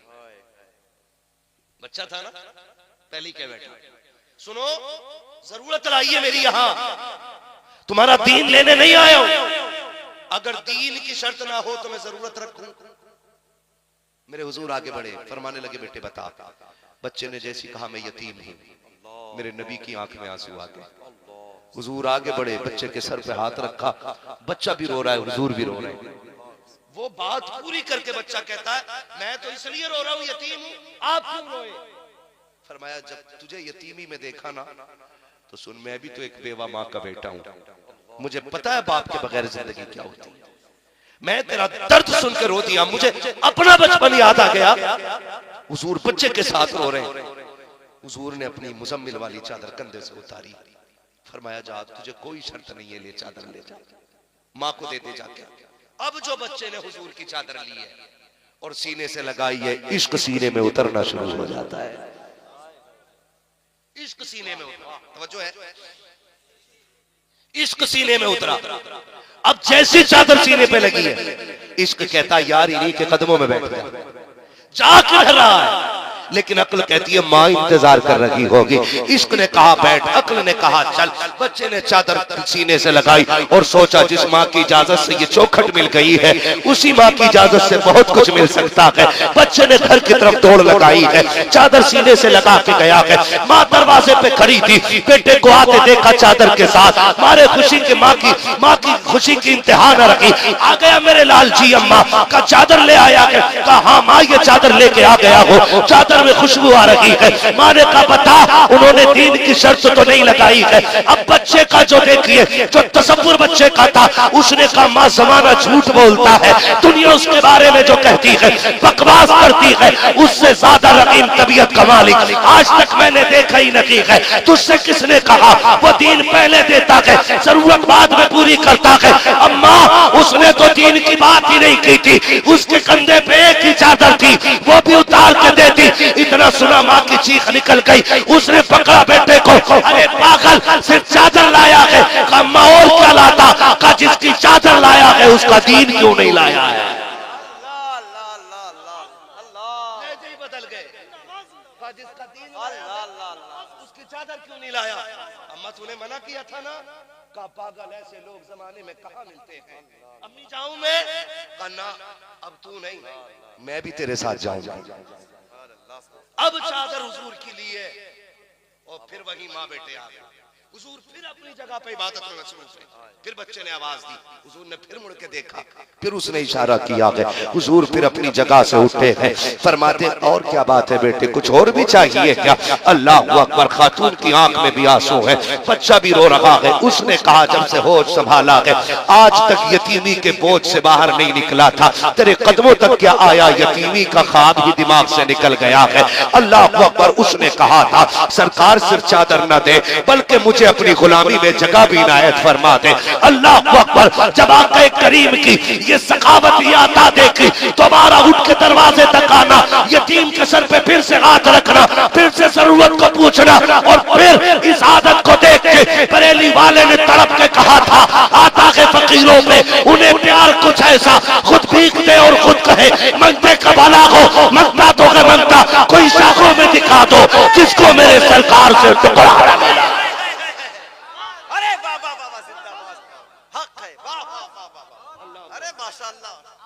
खुद भीख दे और खुद कहे मंगते का भला हो।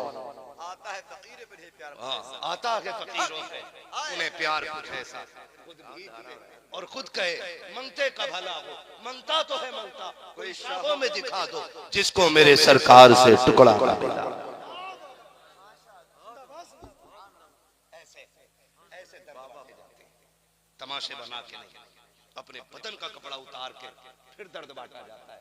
जब दर्द ऐसे बढ़ता है ना, तब फिर लोगों को दीन की कदर पता लगती है। हाँ, ये क्या दीन जाने जो कहीं भी धमाके कर दे, कहीं भी बम फोड़ दे, किसी भी निहत्ते पे गोली चला दे। इनका इस्लाम से कोई लेना देना नहीं हो सकता है। इसलिए कि जो इस्लाम वाले पैगंबर है ना, उन्होंने पहले ही कहा था कभी बच्चों पे हाथ ना उठाना, कभी निहत्तों पे हाथ ना उठाना, कभी औरतों पे हाथ मत उठाना। अगर तलवार चलाते चलाते कोई तुम्हें मारते मारते तुम्हारी तलवार के नीचे आ जाए और अमान मांग ले, फरमाया फिर कत्ल न करना। और जब इस्लाम ये नजर आता है ना, तो लोग कहते हैं महबूब फिर हमें दूर क्यों किया, हमें भी दामन में ले लिया। यही दीन, ये इस्लाम है। मेरा इमाम कहता बेटे क्या खिलाओगे? क्या बात है मेरे भाइयों को याद है, अल्लाह सलामत रखे, बोलो सुभान अल्लाह। दिल कर रहा है तुम्हारे बीच बैठ के फजर तक तकरीर करता हूं। हाँ, बहुत अच्छा आप सुन रहे हैं। सबसे बड़ी खुशी की बात यह हुई कि जो सबसे पहले बात छोड़ी थी वो सबसे आखिर में भी याद है। हाँ हाँ हाँ, खुदा सलामत रखे सारे लोगों को। ये इश्क का मामला होता है, इश्क का मामला होता है। क्या खिलाओगे बेटे? उसने कहा जी साग और बेसन की रोटी। फरमाया खुद आओगे बुलाने या हम आ जाएं? आपने फरमाया चलो खुद ही आ जाएंगे। अब जब दावत का वक्त हुआ ना, आपने अल्लामा ज़फ़रुद्दीन बिहारी रहमतुल्लाह तआला अलैह को साथ लिया। जफर जी आका चलो दावत में।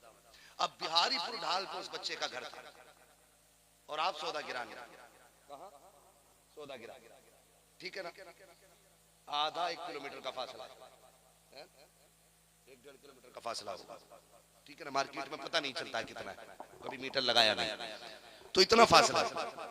हाँ, वहां कदम गिनने थोड़ी जाते हैं, तवज्जो है ना सारे लोगों को। तो बिहारीपुर ढाल पे उस बच्चे का घर है। आप गए अल्लामा ज़फ़रुद्दीन के साथ और जाके अल्लामा ज़फ़रुद्दीन ने गेट किया अंदर से आवाज आई, कौन है? बच्चे ने अंदर से पूछा, कौन आया है? अल्लामा ज़फरुद्दीन ने कहा कि बड़े मौलवी साहब आ गए। बच्चा कह रहा, बाहर इंतजार करो, अभी आ रहा हूं। किससे? 1000 किताबों के मुसन्निफ से। लोग कहते पठान थे इसलिए गुस्सा तेज था उन्हें। नहीं, उनका गुस्सा भी हज़रत उमर वाला था और उनका प्यार भी उस्मान गनी वाला था। तो हज़रत फरमाते यहां ना रुको, हमारी दावत है, तुम्हारी नहीं, जाओ। शरीयत की पाबंदी आप देखिए।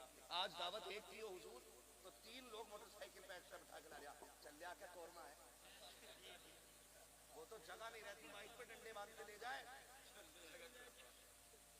एक कार्ड का दे दिया, जान ही मुसीबत में डाल दी शादी वाले की। 2-4 दोस्तों को बैठा के ना, जितनों की दावत हो, जिसकी दावत हो वही जाना चाहिए, ये शरीयत। आप फरमाते दावत हमारी है, तुम्हारी नहीं, हटो जाओ। किसी को रुकने नहीं दिया। तवज्जो है ना? जो मैं बताने लगा हूं, आला हज़रत पढ़ रहा हूं मैं, आला हज़रत को। हाँ, आला हज़रत को पढ़ रहा हूं मैं। कहता हूं पढ़ना चाहिए आला हज़रत को, ताकि अक्लें लगे कि आला हज़रत ने दीन का काम कैसे किया। बच्चा थोड़ी देर के बाद अंदर से ना चने का साग बेसन की रोटी लेके आ गया। और सरकार आला हज़रत का उस वक्त परहेज बड़ा सख्त था बेसन की रोटी से। चपाती खाते थे वो भी आधी। ये खाना है। रोटी से परहेज था आला हज़रत का, क्योंकि सख्त थी। और चपाती खाते थे वो भी आधी। चपाती छोटी सी रोटी गेहूं की होती है ना, तंदूर वाली मत ले आना, वो फुल्की सी जो होती है रोटी चपाती। जो चपाती उस रोटी को कहते हैं जो फूल जाती है पत्ते हुए, जिसके 2 परत बन जाते हैं कागज की तरह, वो चपाती कहलाती, वो भी आधी थी।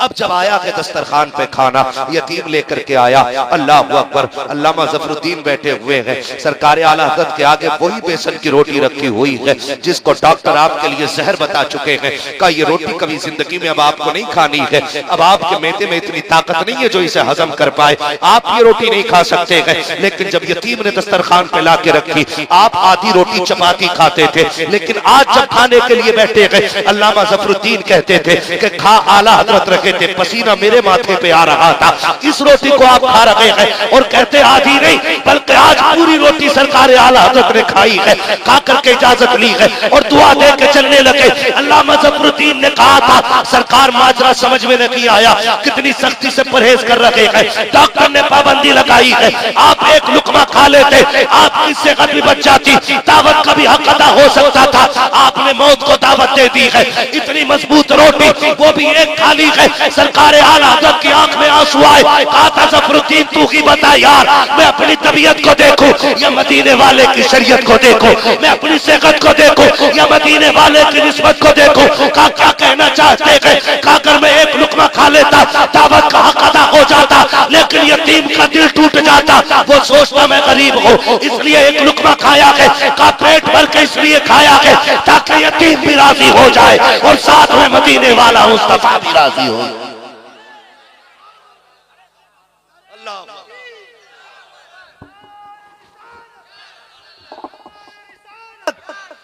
पैगामे मुस्तफा, पैगामे मुस्तफा, शरीयते मुस्तफा, सुभान अल्लाह। ये अखलाक पैदा करो। ऐसा नहीं दावत गरीब की है तो लल्ला तू चला जा, और दावत पैसे वाले की तो अब्बा पहले ही कोट पैंट पहने बैठा मैं जाऊंगा, यहाँ तो कबाब चलेंगे। सुनो, मुर्गे बकरे तोड़ने से अच्छा है किसी गरीब का दिल जोड़ दिया करो।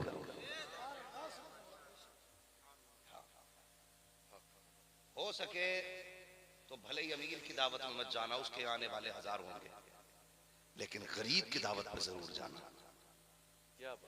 गरीब की दावत पे जरूर जाना। इसलिए कि गरीब अपने घर आने वाले हर मेहमान को गिनता है कि किसने मुझे इज्जत दी है, किसने मुझे इज्जत दी है। अमीर खिलाता भी है तो कुत्तों की तरह, गलत नहीं कह रहा हूं, बड़ा लंबा सफर भी करना है। 1 घंटा हो चुका है मेरा, हज़रत सरकार बैठे हुए हैं, वो सैयद साहब क़िबला है, इतना अपने बुजुर्गों से इंतजार नहीं कराना चाहिए ना, ठीक है। तवज्जो है ना सारे लोगों की। मैंने भी खत्म तो नहीं की ना बात, अब कह रहे हो बोलो बोलो बोलो, मैं तकरीर भूल गया। अमीर खिलाता है कुत्तों की तरह, गरीब खिलाता है बादशाहों की तरह। अमीर के यहाँ दावत खाने जाओगे, हाथ धुलवा दे रहे उधर बोले जाके, ये अमीर का लहजा होता है। आप गरीब के यहाँ दावत खाने जाए, आगे अच्छा तो आप लोगों के दिल रखो, खुदा तुम्हारी इज्जतें बढ़ाएगा, इज्जतें बढ़ाएगा। और यही हमारे इस्लाम का पैगाम है। अमीरों की दावत तो सारे कबूल कर लेते हैं, कभी गरीब की दावत भी बिस्मिल्लाह करके कबूल कर, और कुछ नहीं जाता। एक वक्त की रोटी अगर बेमजा भी मिल जाए तो मर नहीं जाता है, मर जाता है। जब फास्ट फूड खा के ना मर रहे इतने पक्के हैं, तो गरीब के घर का खाना खा के कैसे मर जाएंगे एक बार में? नहीं मरेंगे। नमक कम भी हो, मिर्च ना भी हो, खाना बेमजा भी हो ना, तो फिर भी हाथ पोंछ के कह शुक्र है रब का, बड़ा अच्छा खाना खिलाया यार तूने। तुम नहीं जानते हो, ये जो गरीब अंदर से खुश होता है ना, तो इसकी अंदर की आवाज तुझे आए ना आए, इसके खुश होने की धमक मदीने पहुंच जाए, पहुंच जाती है। और आका ने फरमाया कि मैंने फकीरी को पसंद किया, फकीरी को मैंने पसंद किया। और याद रखना, हुजूर ने हमेशा गरीबों में रहना पसंद किया। किन में रहना पसंद किया? गरीबों में। क्योंकि दादा ने जब ये पूछा था ना कि कौन से चचा के पास जाना है, दादा ने जब ये कहा था ये फैसला मेरा पोता करेगा, कौन से चचा के पास जाना है, तो जो सबसे गरीब चचा थे जनाबे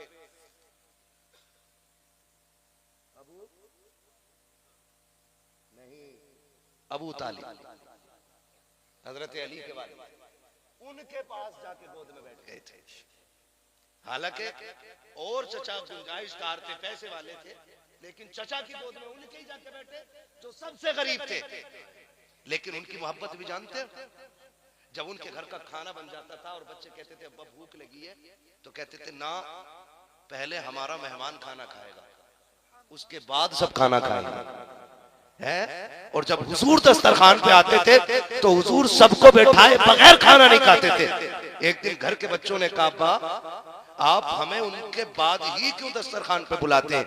फरमाने लगे बेटे जब से ये हमारे हिस्से में आए हैं, हमारे हिस्से में अभी फाका नहीं आया है।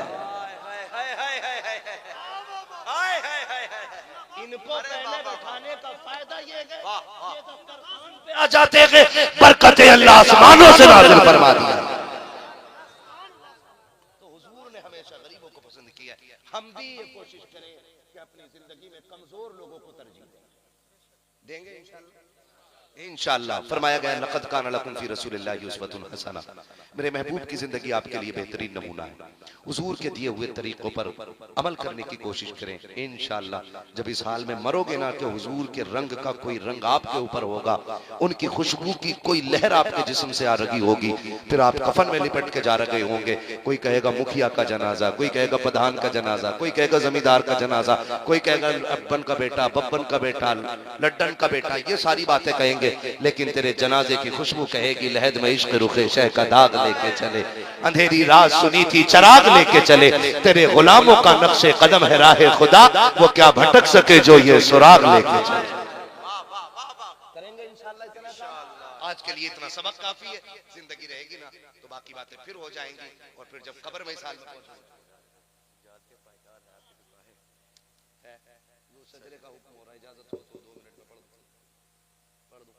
ऑपरेटर साहब हैं आप ही हैं ना, थोड़ा सा इसको आवाज दे दो, मेरे भाइयों की फरमाइश है शजरे की, मैं हुजूर का शजरा पढ़ दूं, ताकि अब तक मैंने अपनी मर्जी से सुनाई है तकरीर, अब इनकी मर्जी से थोड़ी सुनाता। ठीक है ना, अपनी मर्जी से आपने बहुत अच्छी सुनी, मेरी मर्जी से बहुत अच्छा सुना है, अब देखता हूँ अपनी मर्जी से कितना अच्छा सुनेंगे। बोल सकते हैं सुभान अल्लाह?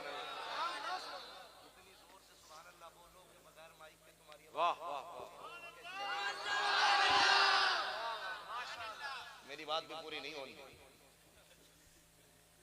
इतनी जोर से सुभान अल्लाह बोलो, वाह जाने वालों को ये पता चल जाए कि जलसा खत्म नहीं हुआ। वाह वाह क्या बात है, माशाअल्लाह। अल्लाह सलामत रख के राजी हो आपसे। मगर मैं तुम्हें बता दूं स्पेशल कोड अपना, जब मेरा हाथ का इशारा होना तो समझ जाना। कहना है, समझना ये था कि मौलवी की सांस अटकने लगे, ये समझना।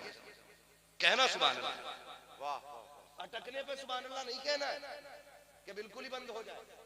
इसलिए सुभान अल्लाह कहना कि आप सुभान अल्लाह कहोगे तो मुझे लंबी सी सांस लेने का मौका मिल जाएगा। वाह, साफ बात अच्छी रहती है, झूठ बोल के सुभान अल्लाह नहीं कहलवाना, अपनी गरज से कहलवा रहा हूं ताकि आपकी सुभान अल्लाह की आड़ में मैं सांस लूं। छोटी छोटी सांसें तो मैं ले ही लूंगा, लंबी सांस जब लेनी होगी तभी मैं हाथ का इशारा करूंगा, ठीक है ना? इतनी जोर से सुभान अल्लाह कहो कि ठंड कम हो जाए। बेटे आज सुभान अल्लाह कह के गला बैठा लो। माँ कहे क्या हुआ? कहना अम्मी पैसे वाले पैसे लुटा रहे थे, मैं हुजूर के नाम पे आवाज लुटा के आ गया। कुछ तो लगा दो ना, कुछ तो लग जाना चाहिए, ठीक है? कुछ तो लग जाना चाहिए। क्या बोल सकते हैं दरवाजे, ये हमारे स्टेज वाले कुरान वाले बच्चे बोल सकते हैं सुभान अल्लाह? अब सारे बोले सुभान अल्लाह। हाँ जी, देखो धोखा ना देना। मौलवी शुरू हो जाए ना, कहते ले अब तो गिर पड़ गया, अब क्या हो या मत करो, अब हटेगा थोड़ी। याद रखो नमाज जनाजा नहीं है जो तकबीरें पूरी करके हटूंगा। अगर साथ छोड़ा तो मैं साथ देते रहोगे तो पढ़ता रहूंगा। बोले जरा पीछे, चचा लोग बैठे, चचा लोग। मसला ये है कि एक पैर केले पे, दूसरा कब्र में है, नंबर करीबी है। जवानों की एक उम्मीद है कि अभी बुढ़ापा आना है, लेकिन बुढ़ापे के बाद कोई और उम्र, फिर सीधी कब्रिस्तान कितनी दूर है यहाँ से? करीब नहीं है ना? हाँ जी, तो फिर बोले और तैयारी करें, बोले सुभान अल्लाह। चलो कोई बात नहीं, जो जहां रहने तो बोलो जरा सुभान अल्लाह। आदम के बेटे शीश, देखो एकदम आवाज हल्की हो गई।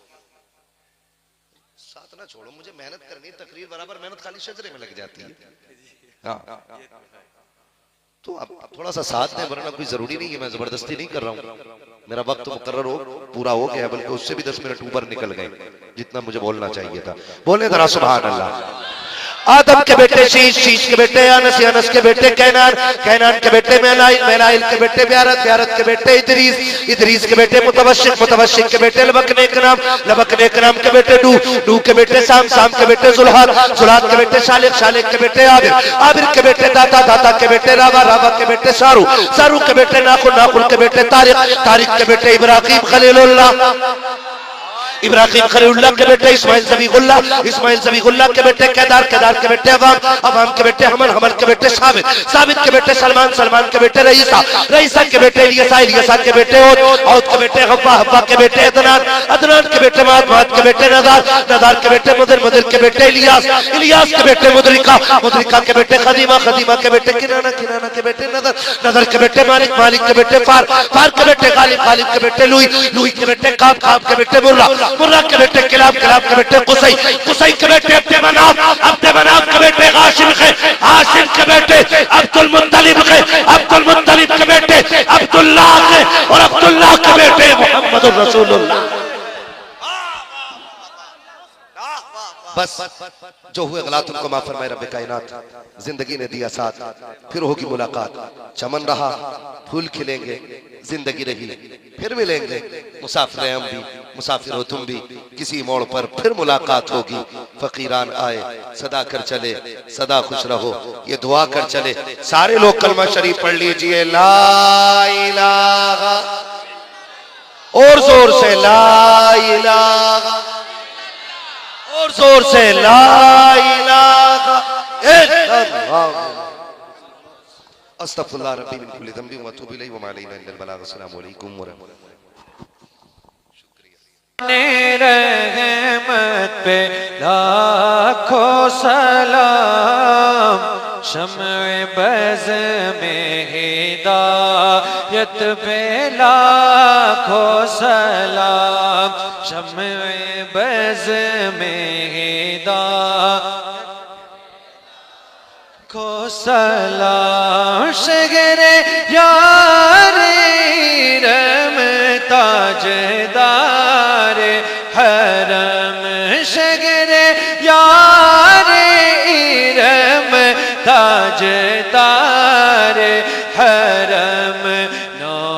बहार शफाअत पे लाखों सलाम, नौबहार शफाअत पे लाखों सलाम। हम गरीबों के आका पे बेघर दरूद, हम गरीबों के आका पे बेहद दरूद, हम फकीरों के सर पे लाखों सलाम, हम फकीरों के सरवत पे लाखों सलाम। मुझसे खिदमत की क़ुदसी कहे रज़ा, मुझसे खिदमत की क़ुदसी कहे रज़ा। मुस्तफ़ा जाने रहमत पे लाखों सलाम, शम्ए बज़ में हिदायत पे लाखों सलाम। या नबी या रसूल सलाम अलैका, या हबीब सलाम अलैका।